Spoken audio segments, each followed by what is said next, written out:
3 minutes past. So we will show the video just to give time for people to log in, but it'll give those that haven't been to the Aran Islands or don't really know much about them or can't envisage what we're talking about, it'll give them a real good sense of place. And bear in mind, it's probably one of the cheapest light aircraft flights you'll ever take in your life. So we'll start with that and then we'll go back to the agenda, Gio, after that. What do you think? Yeah, brilliant. I'm just going to start sharing here now. I'll put the sound down a bit because the engines are on.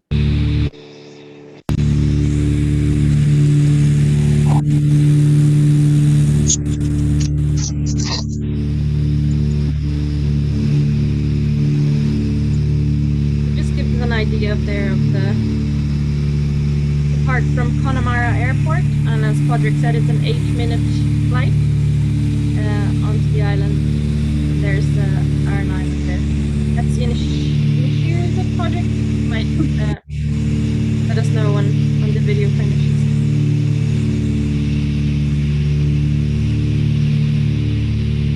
So next stop, America. Yeah. And there was a plane already on the runway, so the pilot's going to do a little turn and do a little scenic flight over the island to give you guys an idea.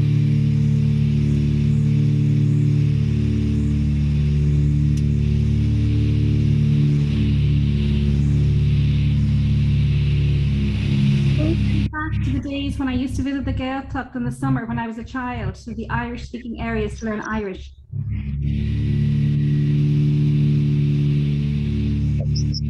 And look at the color of that water, even on a not sunny day.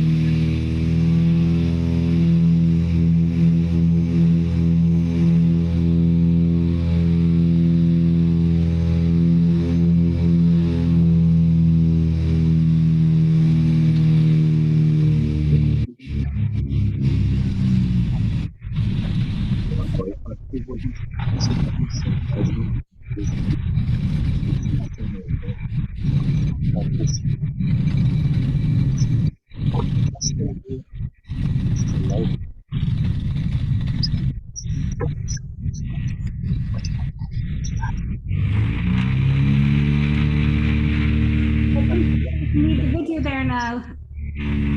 Yeah, I think that gives us an idea there that we wanted to show. But it really is worthwhile including it on your trip for clients or indeed for yourselves when you're visiting Ireland.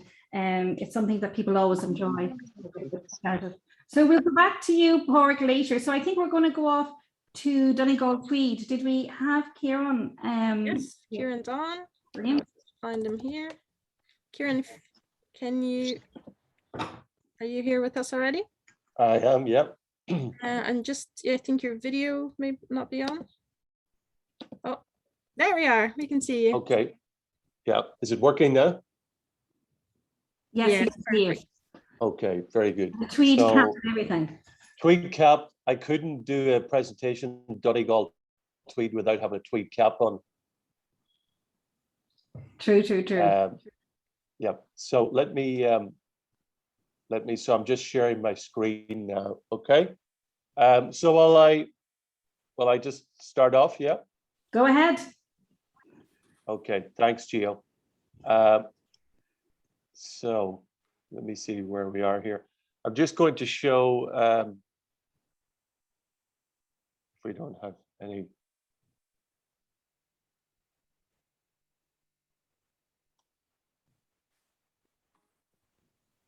So this is up for, you're going to show Donegal now, I take it, is it? Yep. So this is for people who are looking, this is further up from the Aran Islands, going up the coastline to the northwest of Ireland. And it really does compete with the Cliffs of Moher, doesn't it, Kieran? Yeah, I'm not sure if you can hear the sound. Can't hear the sound. No, I don't know why that is. If you want to unshare your screen and then start again, and then when you share, just click the button for the sounds to be included. Okay. So stop sharing your screen. Okay. and then go to share again. And then before you share, there's two buttons on the bottom that say share sound and optimize video. Where, sorry? Here, advanced sharing option? No, if you just go to share screen, and then do you see a share sound and optimize video? When you go to share, it's at the bottom left-hand corner. I do have the video here as well if you want to. Will I show it from here? Yeah, sure. Yeah. Please do. There you go. Sorry about that. No worries. It happened.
Okay, great. So that worked. I'm going to just share some slides here now to follow up with that. Yeah, perfect. Hopefully, hopefully I don't have any issues. There's no sound on these, so I might manage. Okay, so Donegal is famous for the craft of making tweed. In Scotland, you may be familiar with Harris tweed. In Ireland, it's Donegal tweed. So they're very closely linked over the centuries. It's debatable where the weaving of tweed began. Scottish people would have you believe it was in Scotland, and of course us in Donegal would have you believe it was here. So that debate rages on. So in Donegal, it was very common over the years that the whole entire family contributed to the making of Donegal tweed, because the land of Donegal is great for sheep farming. Sheep are not the fussiest of animals, so they're quite happy to graze and live off the side of hills and mountains, which Donegal is very famous for. And with that, most families were able to generate a second income from being sheep farmers. They also became tweed weavers. So they were using the, let me just share this. They were using the wool from the sheep to make thread, and to make from the thread, they were making tweed. So these are just some older photographs from going back. That's a young local man with bringing the wool to the local market to be sold. And Ardra, the town that I'm from, the place where we are located, is known as the home of Donegal tweed. And a lot of the tweed manufacture was done in that area, and also a lot of the trading was done there as well. This again, some of the older women in the area. Like I said, there was a role for everyone in the family when it came to making tweed. The women usually spun the thread, and even the younger members of the family, like the kids, would help to tease the wool and preparation for the spinning. And then usually the man of the house was the weaver. Now, this is my father. I think this is about 1960. Thank God he's not online, because that would be giving away his age. He's about 12 years of age here. He's wearing a tweed outfit. The tweed that he's wearing was made by my grandfather, who was also a weaver. So my father and his siblings grew up in a family of having their father as a weaver. We're fifth generation weavers.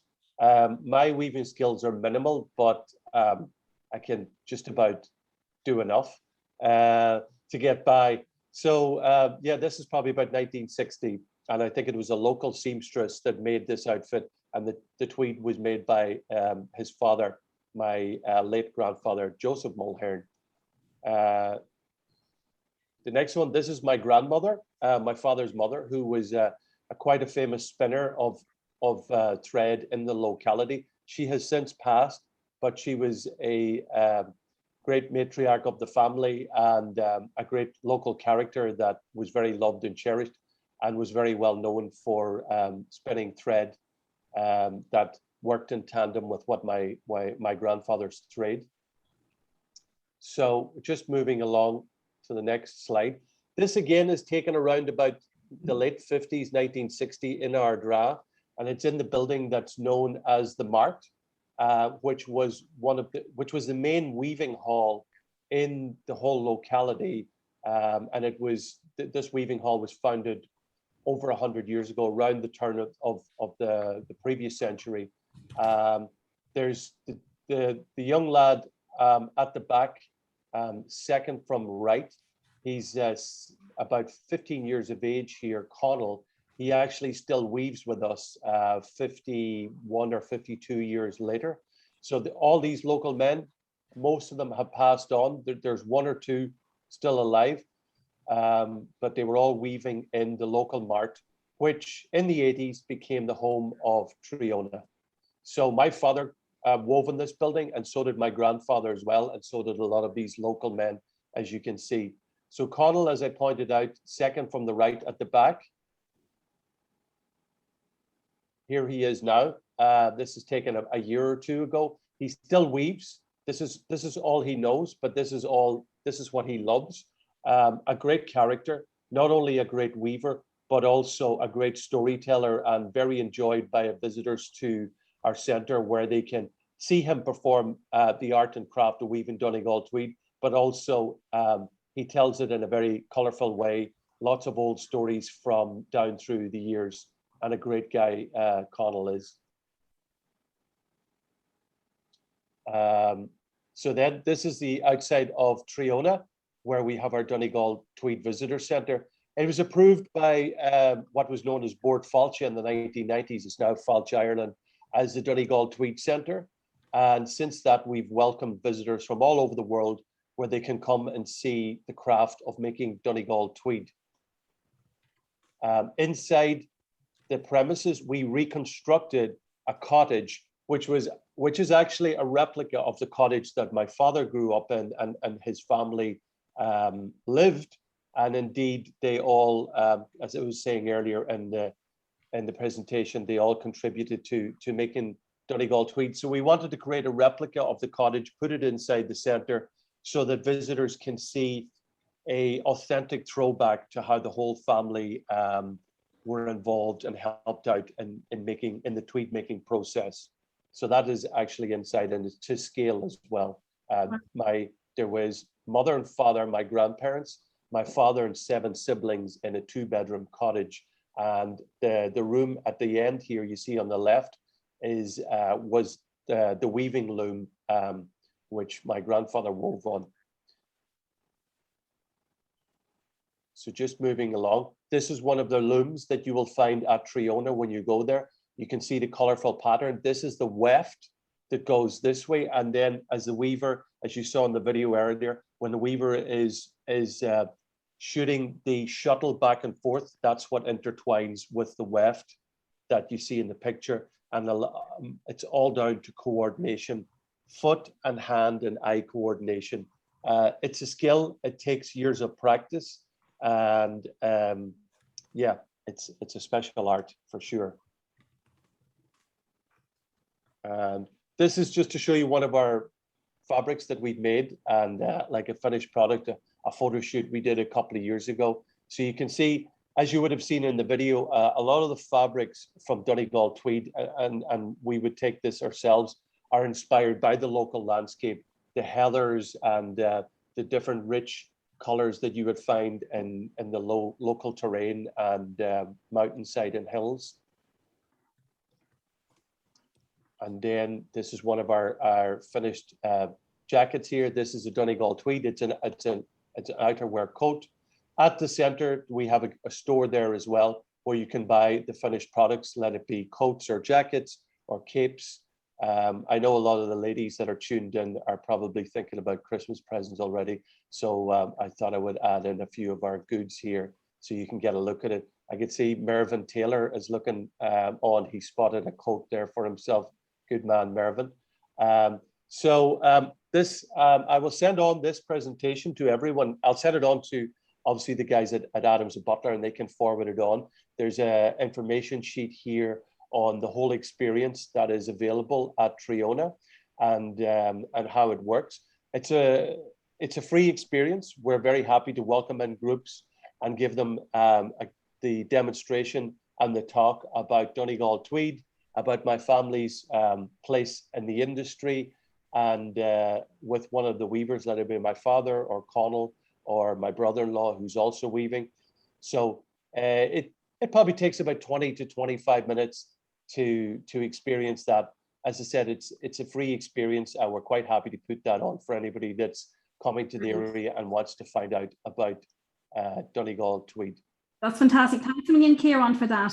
So, sorry if I went on a little bit too long. So we're going to move on to Waterford Crystal, but just before we move, to give you a sense of place with Donegal, I mentioned about the Slieve League cliffs, which are the highest in Europe, but also two properties that a lot of you may know or heard of would be Loch Esk, which is in Donegal, and Harvey's Point. So they're well-known properties, but there's also fantastic blue book properties as well in the area. So plenty of places to stay. So Jill, we should move now on to Sharon in Waterford Crystal. Yeah, thank you, Kieran. We're just gonna get Sharon on. Hello, Sharon. And by the way, Sharon, I really appreciate you pulling out the stops for our VIP client the other day. Oh, you're very welcome. It was a pleasure to welcome him, and the visit was a huge success on both parts. So thank you for thinking of us. Like last minute, and like the clients only decided they want to go last minute, and it was on a bank holiday Monday, I think, as well. We were doing it. So thank you very much for doing that. You're welcome. You're welcome. So Waterford Crystal is topping the list of things to do again for all our clients. So you're going to tell us what they can do for a private visit? Yeah, I'm just going to share my... Will I start with that short video? Please, Gio, that'd be great. Thank you. Oh, 1 second. For some reason, I don't have your video right here. And again, for a sense of place, Waterford is very close to Cork as well. And the county that I think one of the seriously underappreciated as well is Donegal, Wexford, the sunny southeast of Ireland. So Waterford is just south of that and just north of Cork. So again, if your clients are staying in Cork, they can very easily visit Waterford Crystal as well. But there's some fantastic properties in Waterford as well, like Dunbrody and other properties, Waterford Castle, etc. Here we are. Place to stay as well.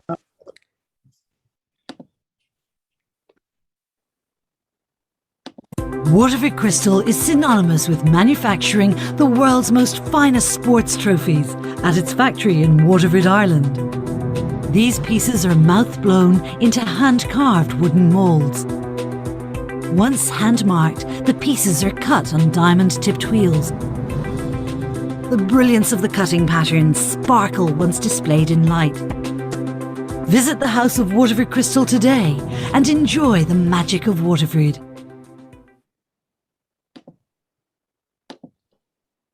Perfect, thanks, Gia. That was just to give you a small idea of visually what we do here at Waterford Crystal. So I'm just going to share my screen here. I just have a short presentation there. So for any visitors that will know Waterford Crystal, we're based here in the sunny southeast of Ireland. The House of Waterford Crystal, obviously, we're the manufacturer of the world's most famous crystal. For all our visitors that come here, then what we're all about is, introducing our visitors to the brand, those that are not already familiar.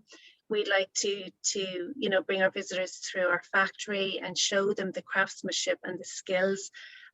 Some of our master craftsmen will have trained for a minimum of 8 to 10 years just to become masters in their craft. So the skills that you will see while you're on the factory tour are really truly amazing. And we're all about our history and our storytelling. So a lot of our patterns will have significant meaning, like Lismore Castle in County Waterford. We have the Wild Atlantic Way pattern. We're developing the Ireland's Ancient East pattern. So we're all about the landscape in Ireland and our inspiration to our designers.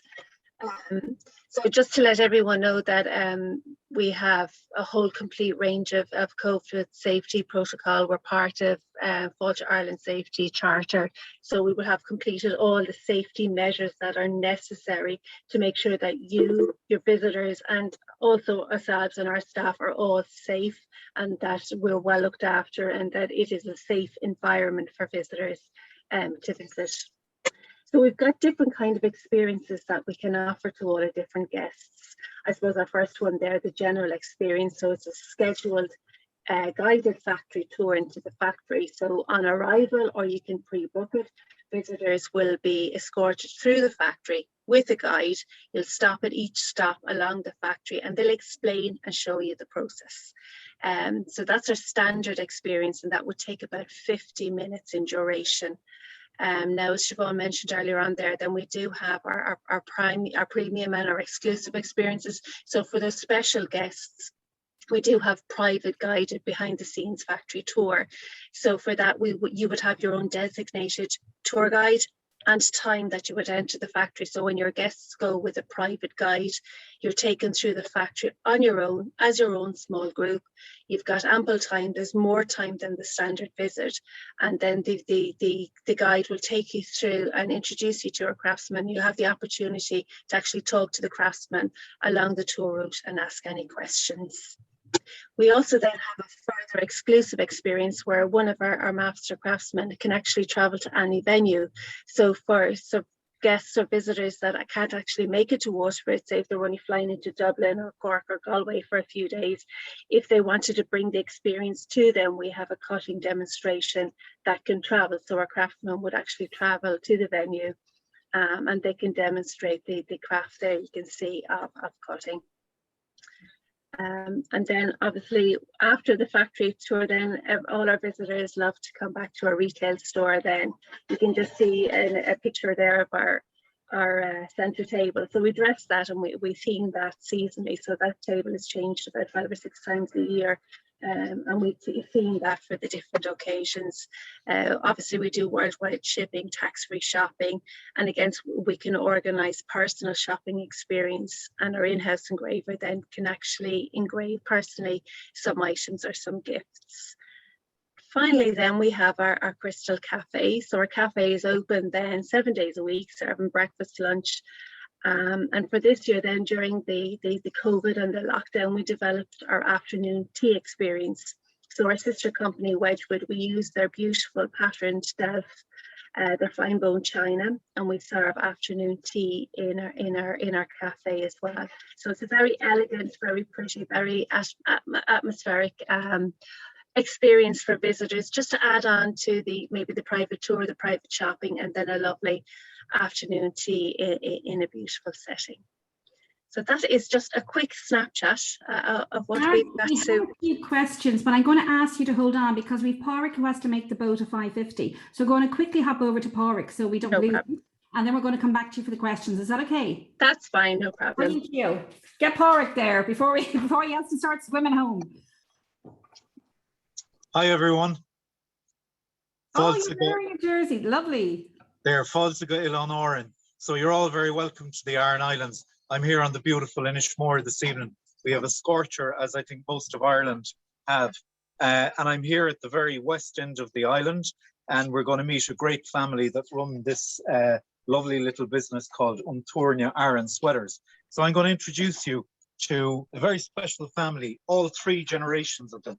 So we've got Rose, who owns the shop here on Inishmore, and she's a painter. Her mother, Mary, right beside her, and her daughter, Brona. So as you can see, they're knitting away as they have been for generations. So guys, there's very few traditional Aran knitters left on the island of Ireland, but here on the Aran Islands, there's only a handful of them. So Rose would be the perfect example of someone that's kept that tradition alive. She learned it from her mother, Mary. Mary learned it from her mother, and now she's passing it on to the next generation, to Brona. And it's a very important part of it because, as you know, there's very little sweaters being knitted by hand now. And of course, you can see the difference. Like the one I have on me here, even the weight on it when it's 25 degrees.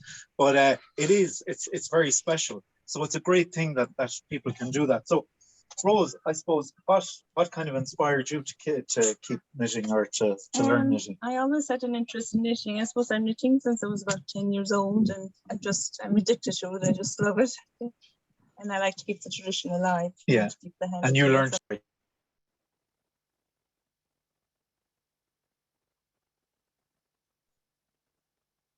A little bit about the patterns or the various styles. And this one I'm knitting here is center. There's usually center stitch in the Aran sweater. This is the diamond symbol, success and wealth, and on the side then is the honeycomb, represents hard work, and the side here is lobster claws, represents the lobsters, and the zigzag is the rugged cliffs and winding paths, all the cliffs we have here on the Inishmore. Yeah. And at the edge then is the mossy side. So there's usually a range of patterns in each sweater. Okay. And then we'll say in terms of the traditions, is it true that families had their own patterns like years ago, we'll say? They would have, yes. And even today, the few families that are knitting, they would still knit the same pattern. The same patterns. Yes. Yeah.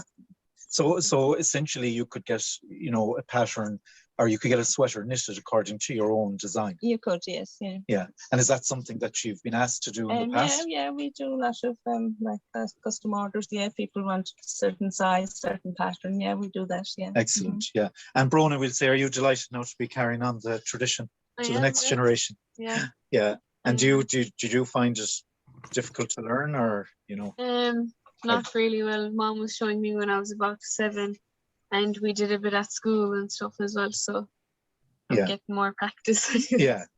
And in terms of the white, because I'm wearing white here, and there's 2 whites, but Mary is knitting a lovely brown color. Everybody has their own preference when it comes to style and color. But Rose, is the white still the most popular? It is the most popular, yeah. It's the original color, I guess. So a lot of people are looking for white, but we do a few in like blues and browns, like the brown and natural black.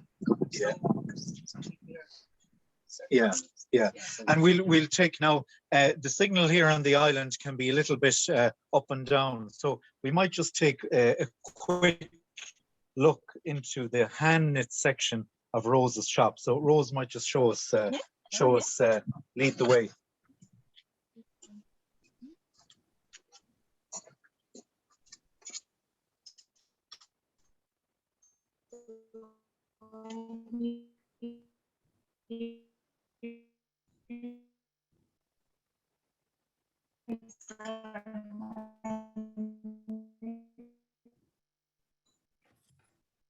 We can't hear Porrick, but we have an idea from the video. So if she wants to explain when she leaves the shop and just show us the views.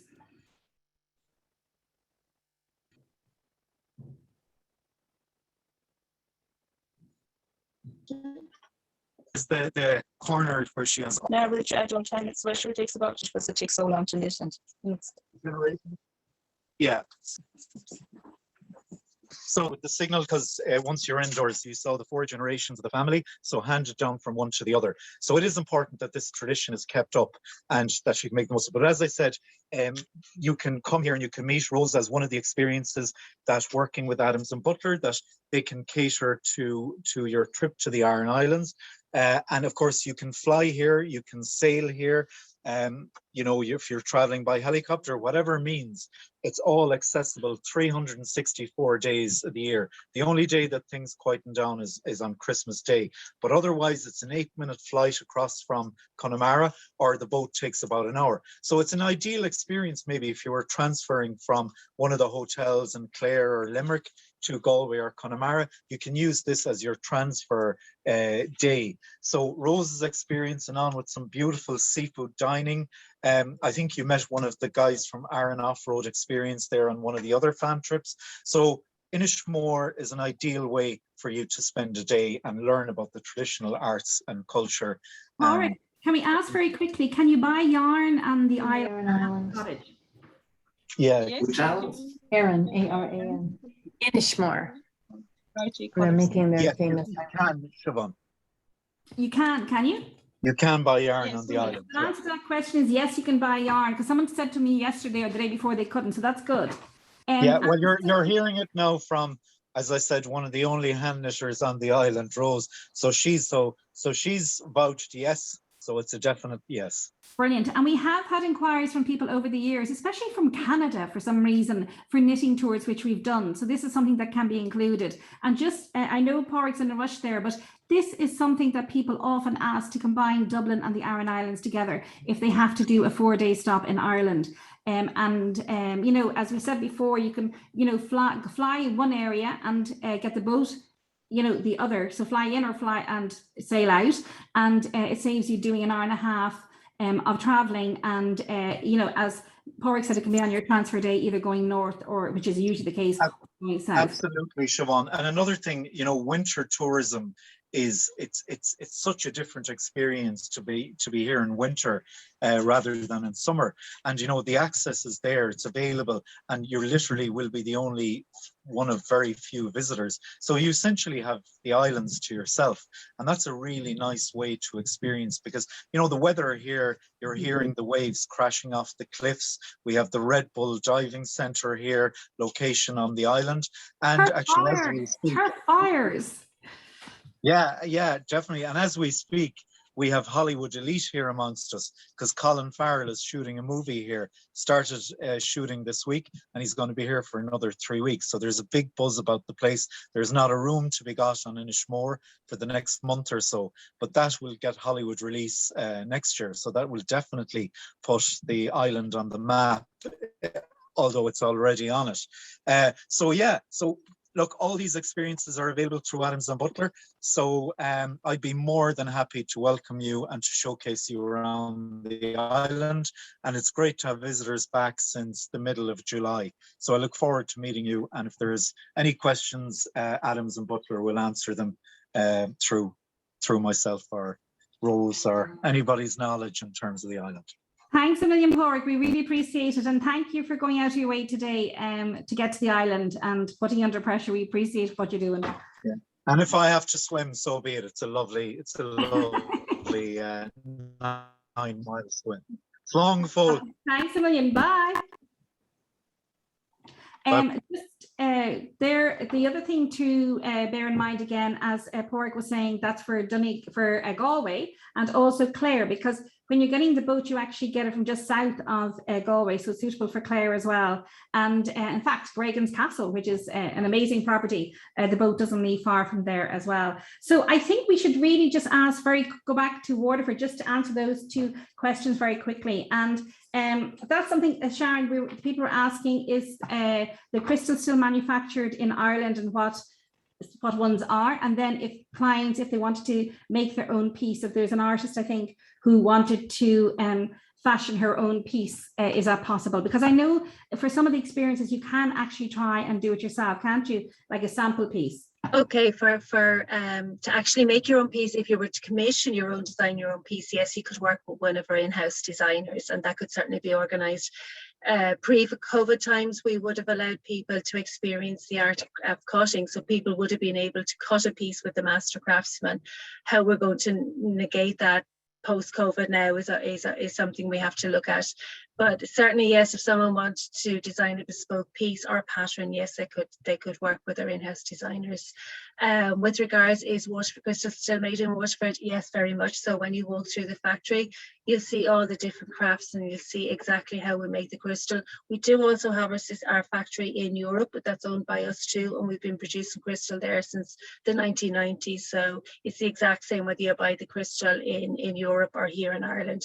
We do tend to make a lot of the more special and high-end pieces. You saw the trophy there at the beginning of the video. We do make a lot of the high-end special pieces here at the factory in Waterford, but the DNA is the same wherever it's made. The DNA of the crystal is the same. And the other thing that I noticed is you've got some lovely modern pieces now as well. Absolutely. I mean, we've had to change with the times. We have a lot of our traditional cutting and our traditional shapes and stemware still available, but I suppose the younger generation. We do like our wine glasses taller and bigger and wider and fatter, so we can fit more wine into them. So yes, we've had to develop along with the younger generation who have taken an interest in the crystal and developed our patterns and our styles to the younger generation, whilst maintaining, you know, our history and our heritage for our loyal consumers who've been purchasing crystal for many years. Brilliant. Thanks a million, Sharon. You're welcome. You're welcome. I just wanted to, there was a funny story that I heard when I visited. It was just how when you do all your trophies and how you have to make a backup piece just in case. I've heard of either the sportsman person dropping it or it breaking on the way to the football, or yeah, if you want to tell us. That's right, Joe. We've had two stories. First was a golf trophy. So we shipped the beautiful, exquisite golf trophy. It was made in 2 different pieces. When it was shipped to the location, the top of it had actually gotten damaged in transit. So we had to actually ship a second top out. So for the competition day, both pieces were together.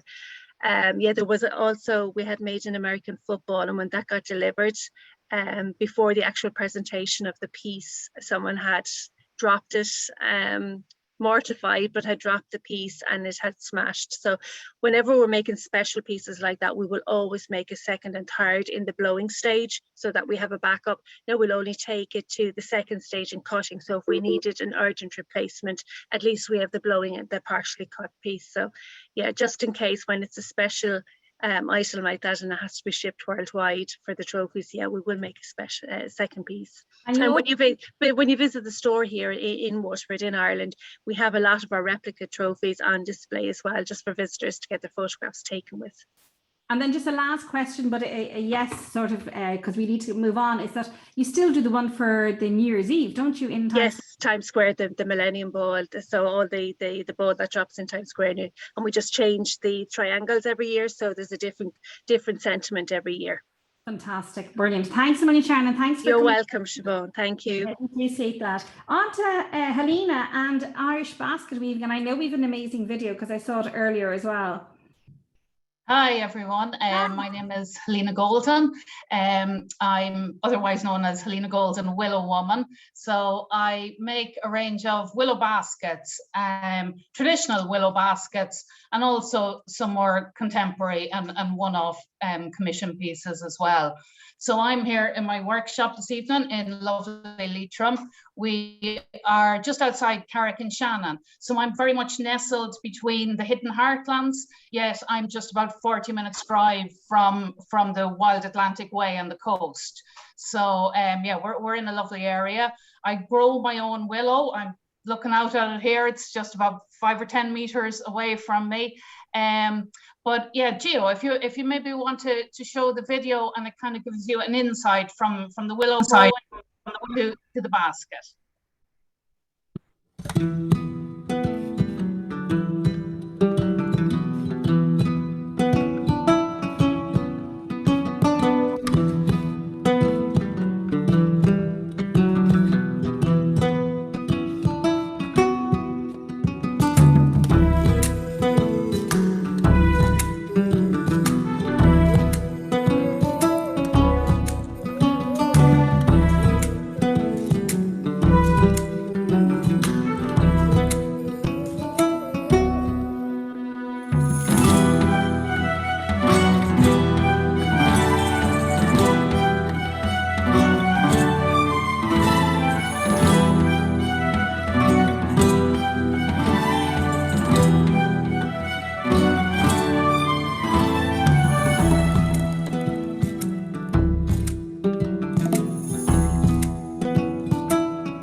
Helena, a lot of people, I think, have that memory of when they see postcards of Ireland with the turf baskets on either side of the donkey, or like, you know, films like The Field, where they're carrying their turf and their seaweed in those willow baskets. Yeah, it's exactly the same procedure that I'm using. Yeah, like as I said, I grow the willow here myself. We harvest it every year, which would be similar to tradition, or years ago, you know, traditionally people just gone out and harvesting the willow themselves. So yeah, I like make the log baskets, all the old traditional baskets, but also, you know, some newer versions and some more modern pieces. Like we have the willow flower vase here. I had to run out to the garden to try and get a bunch of flowers to put into this. But and I suppose I hasten to add, it's a willow flower vase. There is a glass jar inside. It's not going to actually hold water. But in terms of what I do, obviously I make a range of baskets, but what I'm really busy doing is, I suppose, offering training classes and workshops, because there's a real resurgence in people just wanting to try their hand at willow basket making. So as I say, I'm based in the Northwest in Leitrim. I offer locally, I run training courses and workshops. And then I can also... What can you specifically do for clients if they're visiting Ireland? Yeah, so I can, if clients want to come to me, I can offer classes, workshops. Like the willow is very flexible, so therefore I'm very flexible in what I can do and what I can offer people. In, say, a 2-hour workshop, people will just try their hand at willow basketry and perhaps make this, a little willow bird feeder, or we have the traditional baby rattle as well, which obviously isn't handed out to too many babies at this point. But in a short class, we can make, you know, just smaller pieces. In maybe half a day, we would make the willow vase that I showed you, or this is what is traditionally a blackberry basket. Or then if clients want to do a longer, perhaps a 1-day course, they'd certainly get something like, this is a bicycle basket with the leather straps, or our traditional willow shopping basket. So are you saying if clients use it for just 1 day, they'd be able to make a basket? Yeah, So yeah. Bring home. In 1 day, I would typically take kind of 6 to 8 people, and in a 1 day they would make a basket like that. And then if they want to opt for shorter classes, just little taster sessions, the various types of Bridget's crosses are really popular as well in shorter workshops.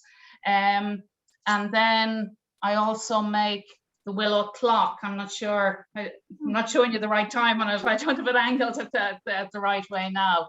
But yeah, so depending on how long people have and what they want to take home. But I suppose what's key to it, regardless of if you do a 2-hour workshop and make a small piece, or a full day and go home with a larger basket, the techniques and procedures are the same. So you get a really good insight into basket making, regardless of what you bring home at the end of the day. And I suppose that's something that people really like as well, in that they bring home a tangible product, Irish product that's going to last, and they've made it themselves. So yeah, it's a lovely way of spending a few hours or a day.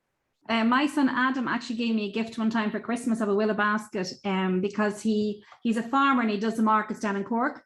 Right. You know, people doing the baskets, but they last a lifetime. Yeah, they do last a lifetime. Yeah. And we always say to people as well that it's okay to put the basket out in a shower of rain once a year and just give it a good soak in and refresh it. And that lovely willow smell comes back again and it tightens up the basket. And also, while people come to me here in Leitrim, I can readily travel to meet a group as well. I suppose in terms of willow, I can go bundle of willow and a couple of tools, and you know we can set up anywhere. So that's, you know, it's a really convenient and handy plenty way. I'm, you know, in less than 2 hours, I'm in Dublin or Galway or wherever to meet with the group. I was actually trying to think, like the properties, a lot of people, they don't really know the Leitrim hotels, although there are some castle hotels there. Yeah. You know, that's good that you can travel. There was one question that came in. It came in as a direct message, but I'm going to ask it anyway. Have you ever woven a willow casket? Because that's becoming very popular in the sustainable times, isn't it? Yeah, it is. Yeah, it's my intention to weave my own. I haven't started yet. But so have you done one already? No, but it's certainly on the agenda to learn how to do one. Yeah. Yeah, because I know a friend of mine and her husband died, and they actually did use a willow casket, which I think is lovely. Because beautiful. You know what I mean? It's for on so many levels. Thanks, Helena. We really appreciate that. Okay, lovely to talk to you. So we're going to pass on to Patricia from Belleek Pottery. But before we do, did you all know that Colin Farrell is going to go to Rose's shop tomorrow and buy a sweater, an Aran jumper?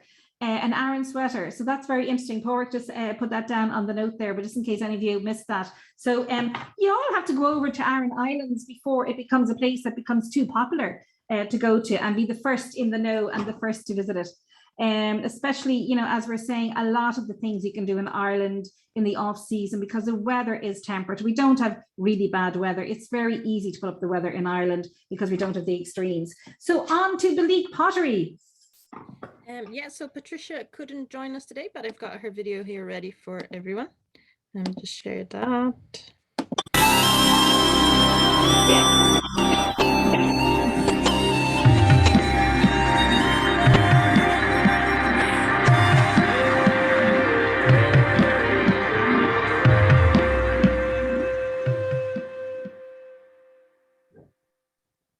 One of Fermanagh's most famous exports is Belleek Pottery.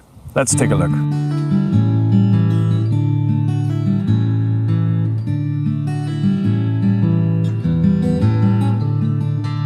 So I'm here in the heart of Belleek Pottery, and I'm going to talk to somebody who knows everything about Belleek Pottery. Patricia, how are you? Hello Brian, you're very welcome to Belleek. Thanks a million. Patricia, tell us a little bit about the history of Belleek. Well, Belleek was established in 1857 and we're Ireland's oldest working pottery. The only place where you can see the handcrafting taking place. Now what we do are guided tours of the pottery, and all our visitors get to see firsthand the guys and girls at work on the various pieces. And we take them through the process from start to finish, from the making to the hand painting, and there is a certain amount of visitor participation along the way. So you may have the chance to paint a shamrock or in fact break a piece which doesn't come up to the quality standard. Now tell us some of your favourite stories about Belleek. We have a lot of old pieces in our archives, and one of these pieces you may have seen as you came into the foyer is the international centrepiece, and our design team have just found all of the moulds for this particular piece, and we're in the process of recreating. And if you look here, this is part of it which has been assembled. This hasn't been made in over 100 years. It looks fabulous. Tell me, into a piece like this, how many pieces would there be? Well, at least 100 different pieces. But as I say, we've just started recreating, so it's this gentleman here has the difficult task of putting it together. It's an amazing piece. Look, and we look forward to seeing more of the showroom. It's one of the very old pieces which won the Paris exhibition gold medal back in 1900. There are tours around Belleek Pottery every 20 minutes, and you can actually see people making the pottery by hand. When you do come to Belleek Pottery, make sure that you catch this fabulous museum with some very valuable pieces.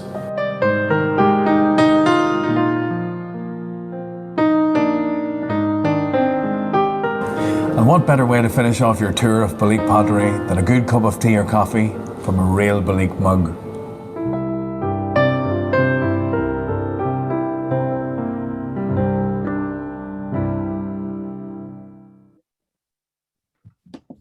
Just my apologies to people there, because I thought I pressed the mute button before I coughed and I didn't, so apologies for that. Just again, for Mana, we brought you there various times to see, what was the place with the water, Gio? I'm getting a blank. Which one? You know, where they do the yoga and the water, not water activities or sports, but more water therapy. I can't remember. Yeah, it's in this in Fermanagh. I'm just not thinking of the name at the moment. So we brought you to a lot of famous gardens as well in Fermanagh. You've seen Crum Castle, Belle Isle, Loch Earn Resort. So there's lots of places as well in Fermanagh. So it really is one of our favourite parts of Northern Ireland. And again, can be combined with Donegal and Derry and even, you know, Mayo and Sligo. So Gio, we're on to our last presenter today, and that's on to Mervyn Taylor, who specialises in those areas, Leitrim, Roscommon, all that area there. Hi, Siobhan. Hi, Gio and Rich. How are you? Opportunity to talk. Are you receiving me? We're hearing you perfectly. Great. Thanks for the opportunity. Heaven and Connaught is really about personalised tours in an area of the Northwest where Helena's said very well, we're kind of where the Wild Atlantic Way meets the Ireland's hidden heartlands. So what I'm going to do is to give you a sense of the landscapes that we provide tours in, and then do a short presentation just on some of the things that might arise from it. There's no sound, there's no verbiage in this short video. It's just to give you a sense of the landscapes of this quite unique area. The music is Midnight Walker by the late, great uilleann piper Liam O'Flynn, and it's a compendium of aerial views by ourselves and by other people over the years. So if you can show it there, Gio, please.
Great, and thanks. Mervyn, just there was one question there. What rune was that on the island in the lake? And as I put down, there's so many runes on wonderful islands in Ireland's lakes that I was terrified of naming the wrong one and showing myself Not up. at all.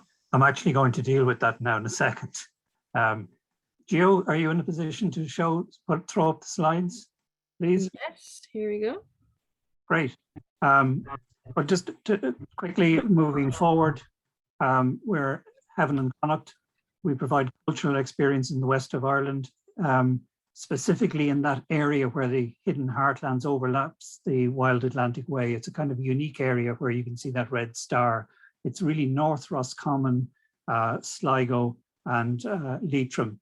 And if I can move on just 1 second, yeah, please. Who we are is myself, a tour guide with a background in God knows how many years of organizational development, supported by an archaeologist who is a real expert in the area, Sam Moore, and a photographer, Hugh McConville, and a range of other associates. And I hope that we'll be talking to Helena again soon about bringing her skills in with us. So if I could just touch on the next slide there, please. The tours are personalized. They're for individuals and couples, and they're the most successful. I've had a really interesting tour with 3 people, 3 academics over the summer.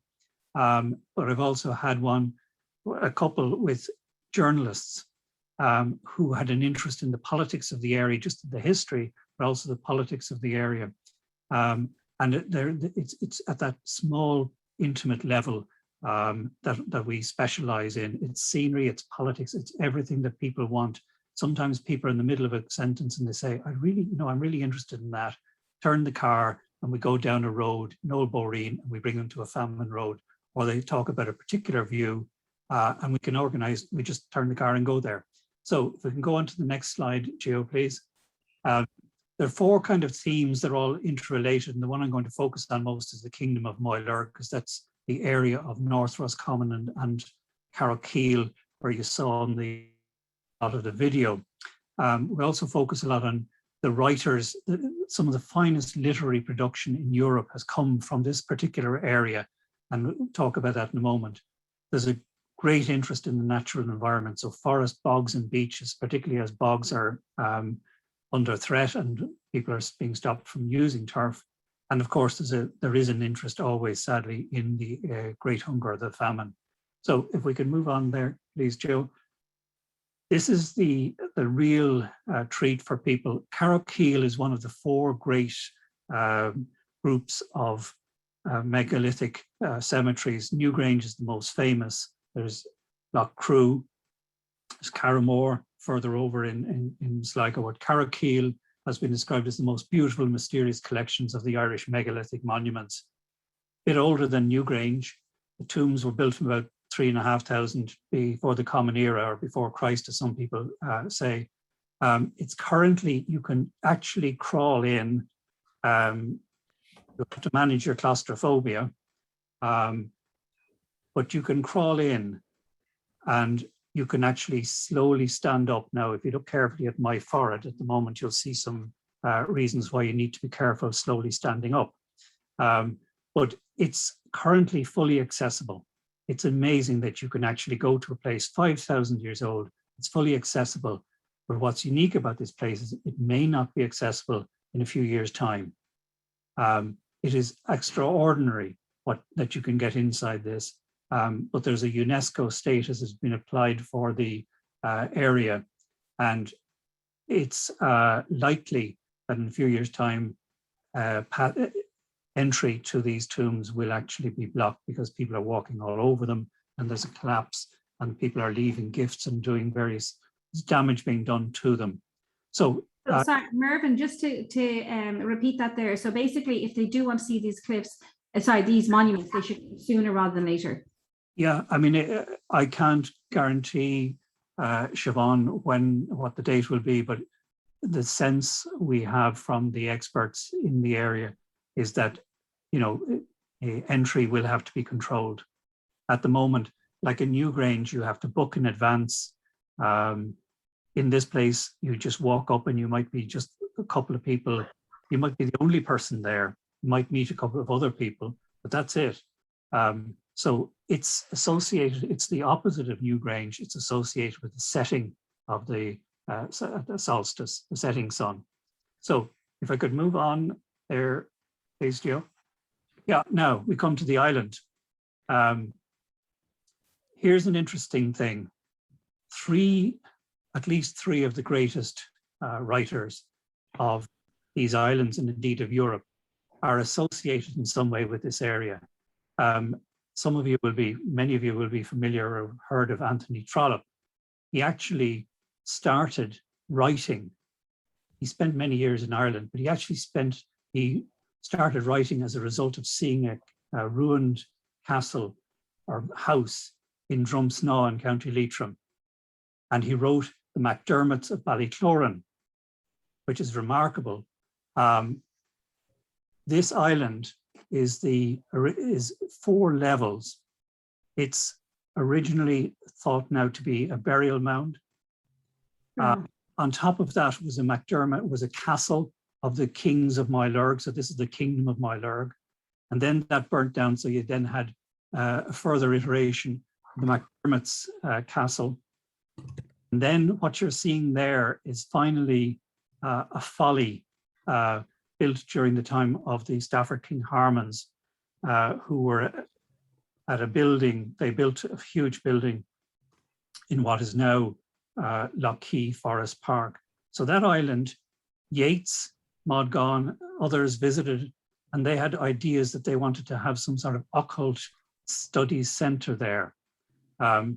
You'll also have heard of John McGahern, who has been described as Ireland's Chekhov and has been variously described as the greatest Irish writer since Samuel Beckett. He has written some of his finest stories, and one made into a film is about the Rockingham Shoot, is literally about this, the estate, the Rockingham estate, where that island is just literally off. So it's incredible that Yeats, Trollope, McGahern, to name 3 of the biggest names in European literature, all are associated in some way, can be linked to that little area. So it's the Castle Island. It's referred to locally as MacDermot's Island. There are 2 or 3 other islands in Lough Key that are worth noting. One is Holy Trinity Island, which is really worth a boat trip.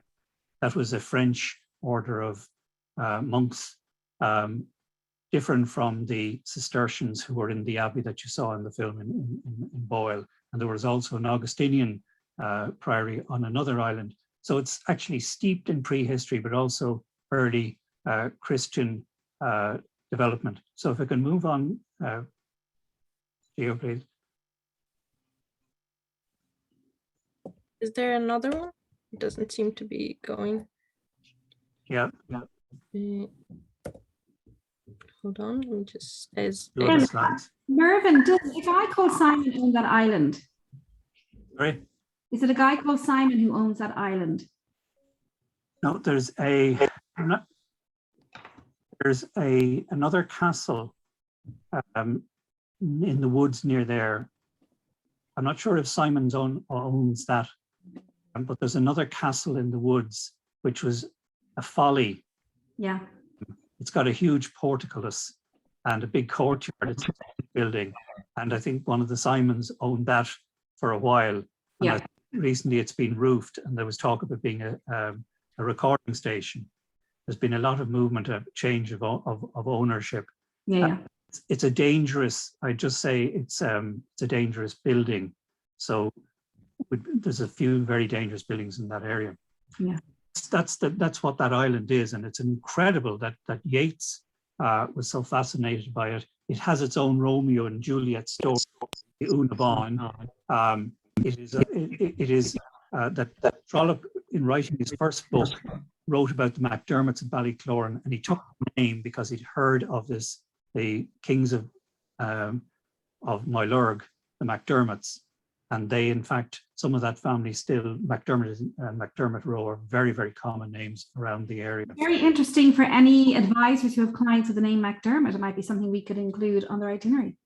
Yeah, there's a huge number, and actually there's a wonderful stone fort from the, I think it would be from the Iron Age, which is on the land of one of the last of the MacDermot landowners in the area, Cashlemore.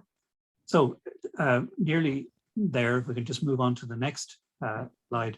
One of the things about is it's incredibly rich. The physical environment, natural environment is incredibly rich.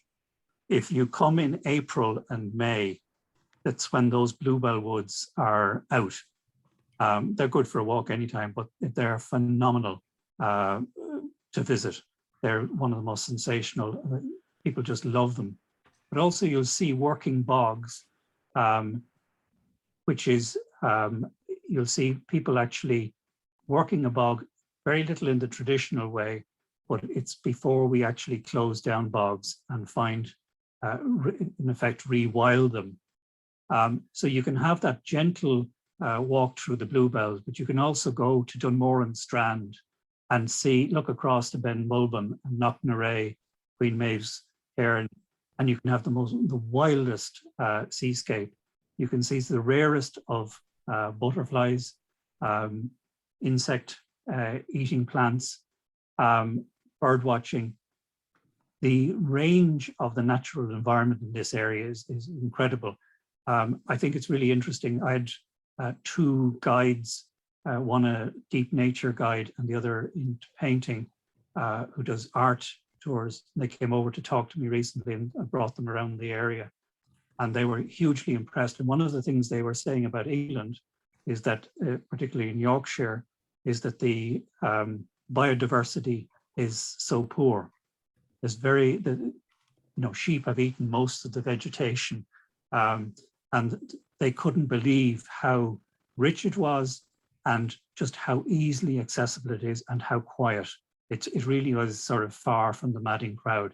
And that's why, what brings me to my last slide, which if you can bring it up there, Gio, please. It's a wonderful place to actually, for photography. People are really interested. Everybody's got a camera these days, and it's usually in their phone. But some people are then graduating to other cameras and wanting to learn an awful lot more. And mentoring in camera, in photography, is a real interest. As is, we've had requests now for painting tours. So that's why one of the visitors was over from the UK. So that it's the sort of landscape where 5 people can literally come along, sit quietly, and be mentored in painting in a way that they couldn't in many other countries.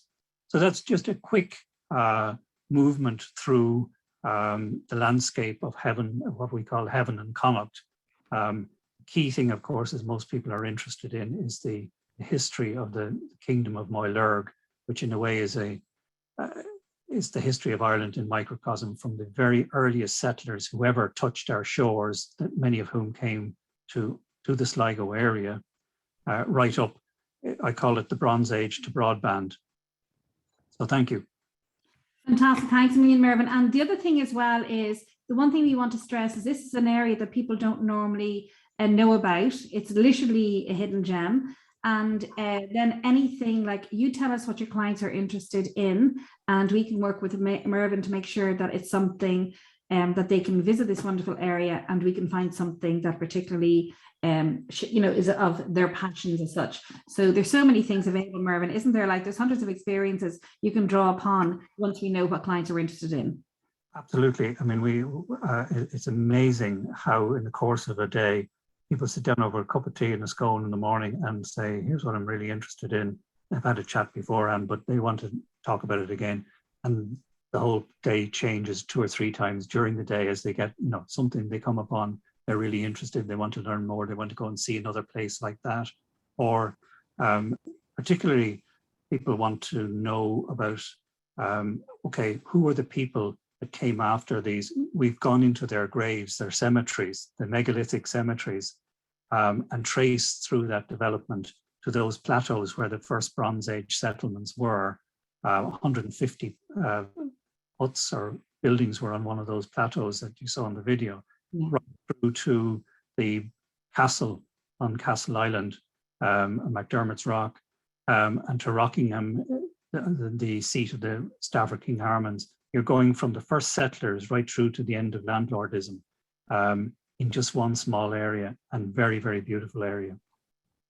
Yeah. It's fantastic. It really is like hidden gems. And you saw the pictures there are so beautiful as well. Like it's stunning landscape. And as you know, Helena was just saying there that she walks in the Bluebell Woods as well. But like it's the type of place that really feel at peace, isn't it? Yeah, it's a therapy in itself for some people to come and just be quiet. It really is far from the madding crowd, and that's what people appreciate. They can dip in, they can walk Dunmoran Strand on the Wild Atlantic Way, they can look at Ben Bulben, they can visit Yeats's grave, but they can also go inland and commune with their ancestors, and nobody will be around at all. We have there's an inquiry message that's in from Cindy just there about Ireland at the moment. So we have clients coming in. We've got clients in house at the moment. We have clients coming in. We have clients coming in September. The pubs and restaurants are meant to be opening. Is it in 5 weeks' time or 6 weeks at this stage? To like all of the, if people are staying in hotels, all the restaurants are open. Indoor dining is open already. Which? Indoor dining is already open. Indoor dining, but just if there's only drinks, and that's not open, but everywhere is pretty much open.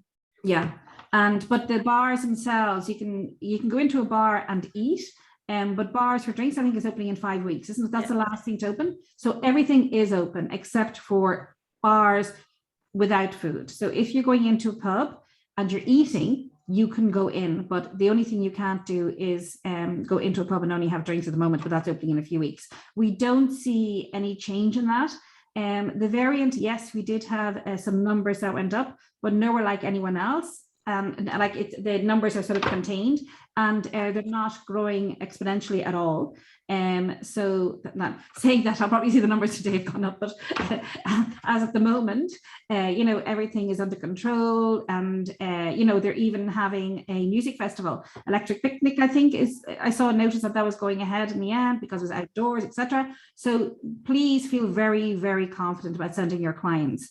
And if we don't, I was hesitant about the 19th of July because I couldn't find a link on any website to confirm it. So, I was hesitant to say to people, it's definitely going ahead the 19th of July. Then it did go ahead, and everything has been going to plan. And we are very well behaved as a country. I think our vaccination numbers, they were saying, are one of the highest in Europe. So please feel reassured about coming to Ireland. And then the other thing, I think that's all those questions answered there. We ran over a little bit. But if anyone has any questions, if they want to unmute themselves and ask any of the presenters, please feel free. We will be sending out a recording. We had over 170 people register, so they'll all be getting a recording. If you were a guest of someone, we don't have your email address, so you have to ask the person who signed you up as a guest to give you the recording. If anyone got onto the link but didn't register, please send an email to travel@adamsandbutler.com. Rachel is off on a well-deserved holiday, so Sandra will be sending out the recording in her place. And then a huge big thank you to everyone who joined us, all the advisors and all our clients, and also to the presenters who presented. And last but not least, obviously Gio, because it wouldn't happen if Gio wasn't there making everything happen in the background. But a huge thank you as well to Richard for putting all our presenters together today. We really do appreciate it, because we're getting a lot of feedback. I'm getting a lot of direct messages to say it was one of our most interesting webinars. So thank you, Richard, for that, and to our presenters. So that's it, I think. There's no more questions. Anyone wants to ask any last minute questions? You still got a chance, or otherwise we can finish off. And just today, when I got in the car, it's 25 degrees. So we always get an Indian somewhere in Ireland. So if you have any last minute clients who want to come, let them come. So fantastic. Thank you very much. Gio, what's happening next week? I think it's new to the market. We've got a few new properties, or properties that were closed for a while and they're coming back.